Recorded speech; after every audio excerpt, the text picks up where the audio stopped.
I told you I'm meeting a client. It won't be long. It won't be long. I muttered into the phone to my girlfriend, Pauline, as rows of trees rushed behind me and my tires swallowed the wet, glistening asphalt. She mumbled something about the fact that I was always out of town and alone, and that she was starting to get annoyed. I responded that I needed to make that sale, and I would do it even if it meant driving for 1,000 days. $4,000 meant $4,000, and if the meeting went well today, I'd be looking at a long-term deal, which would pay for our Japan trip, and many more. I wasn't familiar with the area, and all roads seemed the same to me. Reception was bad too. My GPS had gone blank an hour before, and the road I'd been driving on for the past hours was long, deserted, and wound through pine-choked hills and fields gone gold in the autumn light. My client had specified that I needed to meet him in Hampton, and I was planning to spend the night at a motel nearby, freshen up and meet him the next day. Honestly, I was a little tired, and kept thinking of a movie I'd seen when I was a kid. Some guy drives a bit too much and falls off the edge of the earth. I don't exactly remember if it was a movie, but it was certainly some story I'd heard. And I wondered what it would be like to just stare at the end of your life, of everything you knew. That's when I saw the sign. It was old, made of warped wood, and nearly swallowed by overgrown weeds. And yet the white letters flashed back, stubborn and insistent. I remember it struck me as odd. It was out of place, and some would have called it vintage. Welcome to Rue Mary, a quiet place to stay. I frowned. Weird name for a town. Why would someone put a quiet place to stay as their slogan? Anyway, gas was almost gone and my back was as stiff as it could be. I should have turned around, but curiosity speaks louder than caution. The road narrowed as it passed through thick woods, and by the time the trees broke, Rue Mary came into view like something half remembered from a dream, a small town. Tucked in a shallow valley, buildings hunched and weathered like they were bracing for a storm that never came. There was only one inn, and I figured I could eat at the diner from across the road. I pushed the door open to the diner and was met with the sharp jingle of a bell overhead.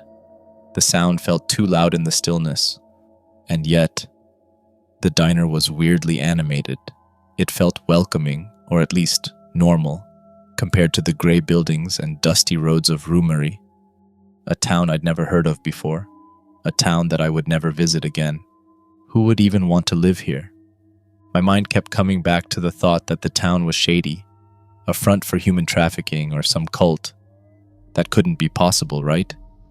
Cults weren't such a big deal around here. Maybe these people were just religious and didn't like guests that much. The waitress wore a yellow uniform and a stiff white apron. Her name tag read Clara. She smiled, but her eyes didn't. I asked for a burger and coffee. You passing through? She asked, pen hovering. Meeting a client tomorrow in Hampton. Just need a place to crash tonight. She gave a small nod. Inn's decent, only one room taken. I looked around. The booths were filled with people, old couples, young men in worn caps. A woman reading a book with her back unnaturally straight. None of them spoke. None of them ate. Clara brought my food and coffee. After I ate, I got up and decided to leave. As I stepped out of the diner, stomach full but unsettled, I lit a cigarette to clear my head. Across the street, a man was standing next to the lamppost. He wore an old brown jacket, zipped all the way to the throat despite the warm air, and a frayed baseball cap pulled low over his face. He was staring at me. Evening, I offered. He didn't reply, didn't blink. I took a slow drag, then looked away. When I looked back, he was closer. Maybe 3 steps from the sidewalk now, one boot slightly turned inward. His hands were deep in his pockets. You just got in? He asked. His voice was a dry wheeze, like a whisper dragged over sandpaper. Yeah, long drive. Another step closer. Long drives change you, he said. I chuckled, mostly to ease the tension. Yeah, I guess so. He leaned forward, not moving his feet, just tilted like a puppet pulled at the waist. You ever heard about this place before? I hesitated. No, just stumbled on it. He nodded. That's how it starts. A silence stretched between us. I crushed the cigarette beneath my heel. "All right, well, have a good night," I muttered, turning toward the inn. "You should count your teeth when you wake up," he called after me. I froze. "What?" He tilted his head, smile cracking across his face like peeling paint. "Sometimes it takes the little things first, things you won't miss until they're gone." My throat tightened. He straightened, turned, and walked slowly down the street, whistling a tune I recognized but couldn't name. The sound echoed far too long, bouncing off buildings that seemed to lean inward as he passed. When I glanced back toward the diner window, Clara was watching me. At the inn, the front desk was manned by a boy no older than 16. He handed me a key without a word. Room 6, top floor. The halls were clean, but smelled faintly of mildew and old wood. My room was simple: a twin bed, a desk, a mirror, and an old rotary phone. I tried to call Pauline. No reception. I tried to watch some TV. It whined for a moment before coming to life, the screen blooming into static and then slowly resolving into a low-resolution image. It was some kind of nature documentary, grainy footage of a forest. The trees bent like they were wilting. The voiceover was calm, male, vaguely British. I thought maybe it was something from PBS, comforting at first. "The creature," the narrator said, "prefers isolation. It wanders far from familiar roads. It lies to those who love it, believing it does so for their benefit, but in truth, it fears being known." I leaned forward. "It often finds itself in places it cannot name. It believes it's chasing money or meaning, but it's only being drawn, called, by things older than language." I grabbed the remote, changed the channel. The screen flickered. A different show. A sitcom, maybe. A man and woman at a kitchen table. The laugh track was just slightly off-beat. Too delayed, too shrill. The woman turned to the man and said, "You said you'd be home. You promised." The man replied, looking past her, "I'm trying, Pauline." I froze. She repeated, louder this time, "You promised." Another channel. The screen went black for a moment before showing a live feed, grainy from a fixed angle. It showed the hallway outside my room. Room 6. My door. I dropped the remote. The camera flickered, then cut to static. I turned the TV off, unplugged it, sat in the dark, pulse hammering. Outside, something knocked once on my door, then nothing. I figured that the sooner I got to sleep, the sooner I could just wake up and leave this place.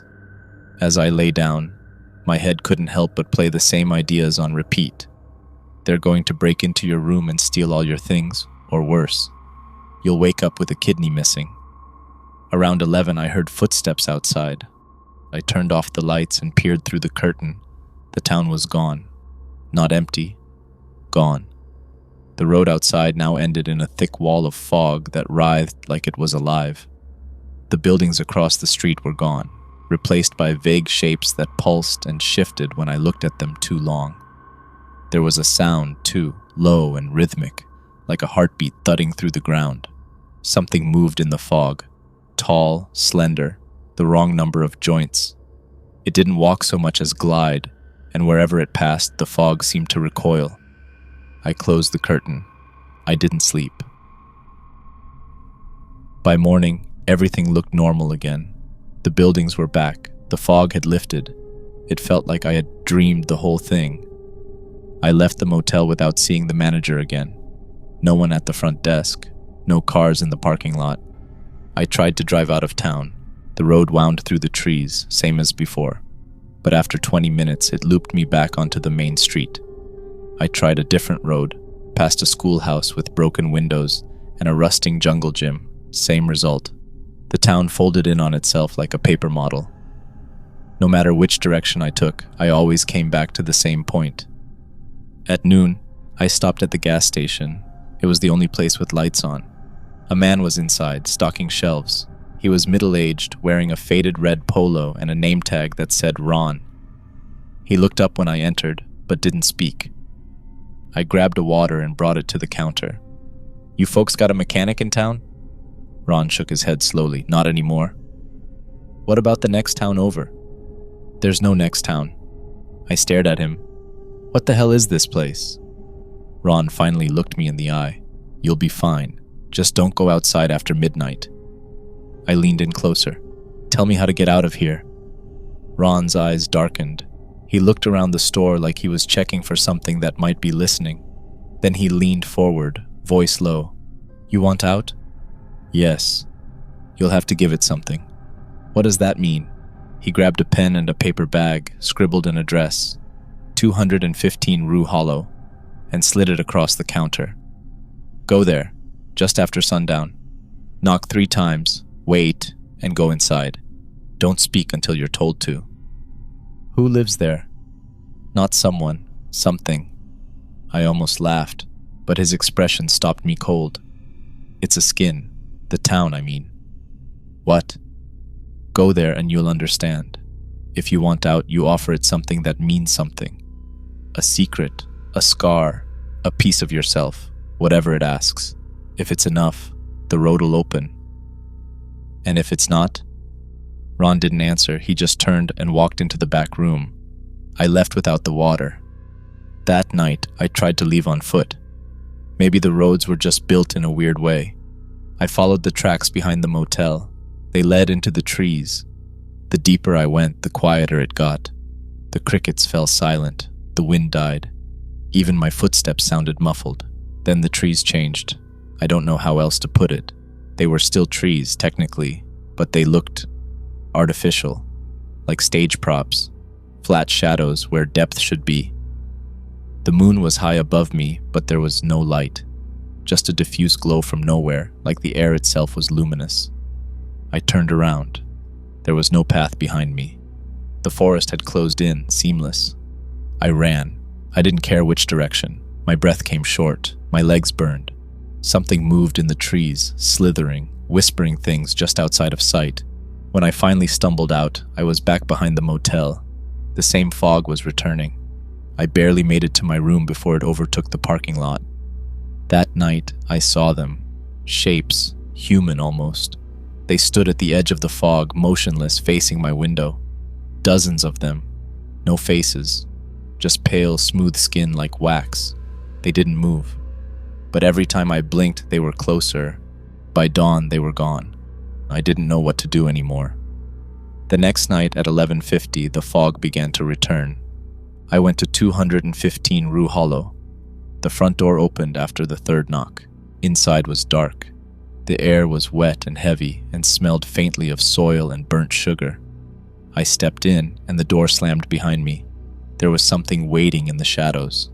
Not a shape, more a presence that pressed against my skin and filled my ears with the hiss of wind through bone. It didn't speak with a voice. It communicated through sensation, a spike of pressure behind the eyes, a metallic taste like blood and rust. It wanted an offering. "What do you want?" I asked aloud, but the words came out muffled, like underwater. An image formed in my mind, a child's drawing crumpled and burned, a hallway full of locked doors, a name I didn't recognize but somehow knew was mine. It asked again, what would I give? My heart hammered. My mouth was dry. "Everything I don't want to remember," I whispered. The thing moved. No footsteps, just a ripple through the dark like heat rising from pavement. It accepted. It took. Something cracked in my mind. Not pain, just absence. Whole rooms of memory dimmed and collapsed. Grief dissolved. Regret scattered like dry leaves. When I blinked, I was standing on the threshold again. Dawn was breaking, and I was alone. I ran through the lot, through the mist, through the pulsing air that tried to twist itself around my ankles. Shapes loomed in the distance, faceless things reaching out with fingers too long, heads tilting without mouths. I didn't look at them. I kept running. The motel vanished behind me. I saw the woods and darted in, following nothing but instinct and desperation. The trees warped, just like before. The light came from nowhere. My breath burned, but this time, I didn't stop.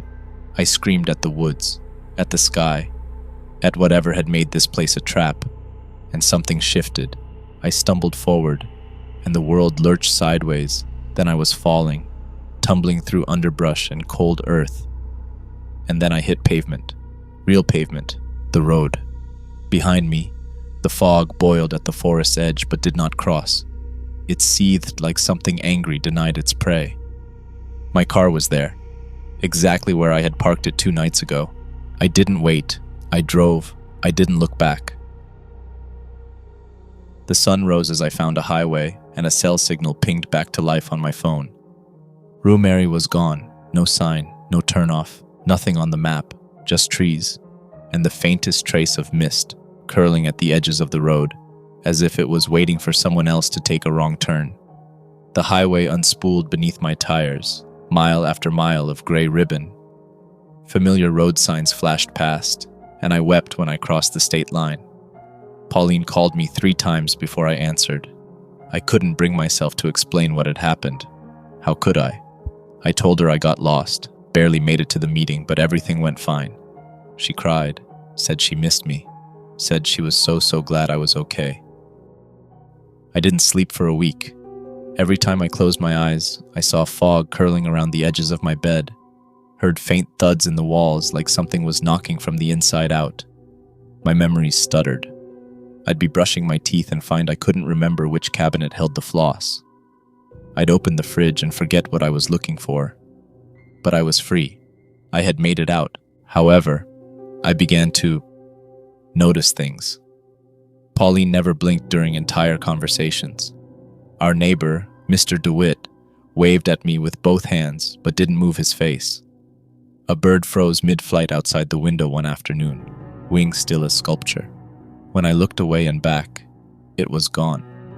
One evening I watched the sunset from our porch, trying to convince myself everything was okay. But the sun didn't move.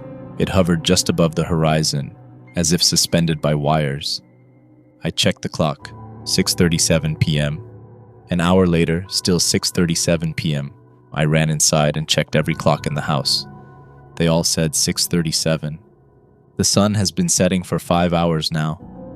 At first, that detail frightened me. I'd check the clock, walk away, check it again. 6:37, 6:37, 6:37. It never changed. But I did. I aged, I grew hungry. I slept and woke, yet the light outside remained fixed in that perfect orange hue, like a painting someone forgot to take down. Pauline moves around the house as if everything is normal. She folds laundry. She plays music I used to love in college, songs I haven't thought about in years. She asks if I want my eggs over easy or scrambled. When I say scrambled, she smiles and says, just like always. I've never liked scrambled. Sometimes she slips. Once I asked her about her sister. Pauline doesn't have one. And she said, oh, she's good. I talked to her yesterday. Another time, I watched her reheat the same mug of tea in the microwave 7 times, each time acting as though she'd just brewed it. She never drank it. I tested things. I knocked pictures off the wall. I left the door wide open all night. I painted obscene phrases in red paint across the hallway mirror. Nothing happened. Pauline just smiled and asked if I wanted pancakes. I see the cracks now, more often. They bloom like hairline fractures in a frozen lake, spidering out across my reality. Sometimes I hear voices from behind the walls. They don't sound like people. They sound like someone trying to be people, mimicking cadences, repeating phrases too precisely. The birds outside chirp in the exact same pattern every morning. 7 notes, pause, 7 notes. Once I followed a neighbor home, an old woman with a limp and a red scarf. I trailed her to a house at the end of the block I'd never seen before. She stepped into it, and the whole house vanished. Sometimes I wake up and I'm back in the motel, lying on the bed in room 6, staring at the water-stained ceiling. I blink, and the light fixture becomes the kitchen chandelier back home. I blink again, and Pauline is shaking me awake. You're having bad dreams again, she says, brushing my hair back with a hand that feels too smooth, too perfect. I started keeping a journal. It helps me hold on to time, in a place where time doesn't seem to matter. I wrote the date, July 1st, over and over. The next day I wrote it again, and it looked identical. Same spacing, same smudge from where my pen dragged, same ink level. like the journal had never really changed. I'm not sure if I even wrote it. Sometimes I wonder if I'm real, or if I'm just another puppet, another projection made by Rumary's sleeping mind. Maybe I was never real. Maybe the original me died in those woods. And what remains is this loop. And yet, there are moments where I remember her. Not the Pauline that lives in this house, but my Pauline. The real one. The one who used to kick her heels against the bed when she was nervous. The one who hated basil, but pretended to like it because I cooked with it so often. The one who fell asleep on my chest during horror movies, but claimed she wasn't scared. She was so vibrant, so alive. I remember a trip to the coast. We got drunk on cheap wine and ran down the beach barefoot. She dared me to jump in the water, and I did, even though it was freezing. When I came out, she wrapped her arms around me and whispered, "Don't ever leave me." I think that's the last real moment I have. Everything after that feels like a dream, and that's what Rumary is. It doesn't trap you in nightmares, it traps you in dreams. Perfect ones, beautiful ones, nostalgic ones. It lets you almost notice. It wants you to doubt. It wants you to choose the lie. Because once you choose it, it doesn't have to hold you anymore. You'll hold yourself. I walk around our little neighborhood now and look at the others. They're like me, trapped, docile. I see them walking their dogs, watering their gardens, smiling without moving their mouths. I want to scream at them, shake them, wake them up. But what would be the point? They're happy. So am I. Most days. Today, Pauline sat next to me on the couch and laid her head on my shoulder. The sunset, still frozen, bathed the living room in gold. I almost forgot. Almost let it slip. She said, "This is nice, isn't this nice?" And I said, "Yeah, it is." Even though I could see the wallpaper twitching. Even though the TV screen showed static when she thought I wasn't looking. Even though my reflection didn't blink. It's not real, but it's mine. I don't know what she's doing now, the real Pauline. Maybe she found someone else. Maybe she buried me, or assumed I ran away, or just learned to stop asking questions. Sometimes I imagine her living out her life in the real world. I picture her smiling again, meeting someone, having a child. I wonder if she talks about me, if she ever visits my old apartment, or checks my email, or scrolls through my photos late at night. Maybe she still cries, maybe she forgot me, but I'll never forget her, because every day in here I get to be with her, even if she's made of smoke and memory, even if she stutters sometimes and says the same sentence twice in a row, even if her eyes go black for a second when she thinks I'm not watching. Rumary gave me that, and I gave it my pain, my fear, and my name.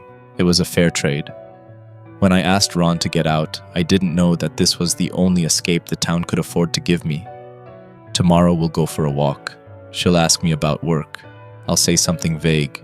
We'll hold hands and pretend the sun is setting, even though it hasn't moved in days.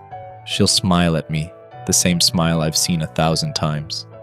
And I'll pretend not to notice the fog rolling along the edge of the street. I'll pretend not to hear the whispering beneath the ground. Because if I look too hard, if I acknowledge it, it might wake up and take this away. And I'm not ready for that. Not yet. Not while I can still feel her fingers in mine. Not while I can still smell her shampoo when she hugs me. Not while I can still believe, even for a few seconds longer, that she's here. That I'm not alone. That somewhere out there, she's okay. And I am too. Because in here we're together, and I'm happy. Even if the cracks are growing wider.